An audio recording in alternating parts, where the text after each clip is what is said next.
ابن جوزی نے لکھا ہے سینکڑوں سال پہلے، آج کے کسی عالم کی بات بتاتا تو لوگ انکار کرتے، سینکڑوں سال، کہتے ہیں بلخ میں قحط پڑ گیا، لوگ ہجرت کر کے سمرقند آ گئے، ایک سیدوں کا خاندان بھی آیا، ایک ایسی خاتون بھی آئی جس کے ساتھ 3 بیٹیاں تھی، بیٹا بھی کوئی نہیں، خاوند فوت ہو گیا، مسجد کے ساتھ مہمان خانے بنے ہوتے تھے، وہاں اس نے بچوں کو ٹھہرایا اور نکلی سمرقند میں کہ کوئی آدمی مل جائے اور اس سے کہوں کہ تھوڑی سی مدد ہو۔ وہ چلتے چلتی ایک سیٹھ کے پاس، رئیس کے پاس پہنچی۔ جن لوگوں کے پاس دولت آتی ہے نا، وہ کئی دفعہ سخت جملے کہنے لگتے ہیں جو اللہ کو پسند نہیں آتے۔ وہ سیٹھ کے پاس گئی تو جا کے کہنے لگی میں غریب ہوں، پریشان ہوں، بلخ میں قحط ہے، سارا زمانہ جانتا ہے، تو میں اس لیے سمرقند آئی ہوں، بیٹیوں کا ساتھ ہے، نہ رہنے کو جگہ ہے، نہ کھانے کو روٹی ہے، نہ پہننے کو کپڑا ہے، مہربانی کر تھوڑی مدد کر۔ کہنے لگا ہو کون؟ تو اس سید زادی نے کان آگے کر کے، ہاں کسی پہ بھی حالات سخت آ سکتے ہیں، اللہ سے ڈرنا چاہیے، کان آگے کر کے نہ کہنے لگی میں سید زادی اور یہاں میرا اپنا کوئی نہیں، مہربانی کر۔ تو وہ سیٹھ صاحب، چودھری صاحب کہنے لگے مجھے کیسے پتا چلے گا تو سید ہے؟ تو سید زادی نے اپنا پلو کھولا اور اپنے آنسو دونوں آنکھوں سے صاف کیے تو کہنے لگی اللہ تیرا بھلا کرے، میں ثابت نہیں کر سکتی کہ میں حضور کا خاندان، میرے پاس کوئی دلیل نہیں، میں نہیں بتا سکتی، چل ٹھیک ہے، چلی گئی۔ کسی نے بتایا کہ یہاں ایک یہودی بھی رہتا ہے، وہ بڑا سخی ہے، یا آتش پرست ہے، یا پارسی ہے کافر غیر، سخی بڑا ہے۔ اس کے پاس گئی، بیٹھی رہی، لوگ بیٹھے تھے، جب چلے گئے تو قریب گئی، کہنے لگی مجبور ہوں، پریشان ہوں، غریب نہیں ہوں۔ کہنے لگا بی بی تجھے کبھی دیکھا نہیں، سمرقند کی اتنی آبادی نہیں، میں سارے شہر، تو کون ہے؟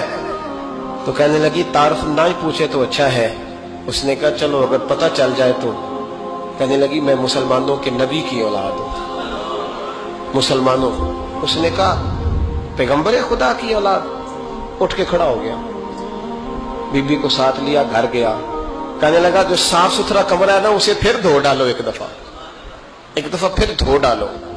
کمرہ دھلایا، صاف کرایا، پھر کہنے لگا بی بی میرے برتن زیادہ صاف ستھرے نہیں، میں نئے نہ خرید کے لا دوں۔ پھر نئے برتن لایا، پھر اپنے بچوں سے کہنے لگا اونچا نہ بھولنا کہ سیدہ فاطمہ کی شہزادیاں آئی، یہاں کوئی شخص اونچی بات نہ کرے۔ پھر کہنے لگا بی بی جو میرا بالکل طیب اور حلال رزق ہے نا، یہ اس میں سے لنگر ہے، لیکن چونکہ میں غیر مسلم ہوں، مجھے سلیقے نہیں آتے، جیسا تیسا بھی ہو نا اسے قبول کر لینا۔ خاتون کو کہنے لگا یہ گھر ہے، جب تک جی چاہے یہاں رہنا، اور دیکھنا ہو سکے تو رات اپنے نبی سے سفارش کرنا، میرا بھی کوئی مسئلہ، میری بھی کوئی قبولیت کہیں ہو جائے۔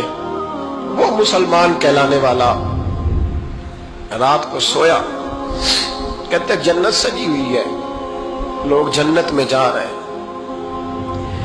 لائنیں لگی ہوئی ہیں، نبی پاک لوگوں کو جنت میں بھیج رہے ہیں، میں بھی دوڑ کے لائن میں لگ گیا، فرشتے نے میرا بازو پکڑا، کا پیچھے ہٹ، تو میں دوڑ کے حضور کی بارگاہ میں گیا، میں حضور سارے جنت میں جا رہے ہیں، یہ مجھے نہیں جانے دیتا۔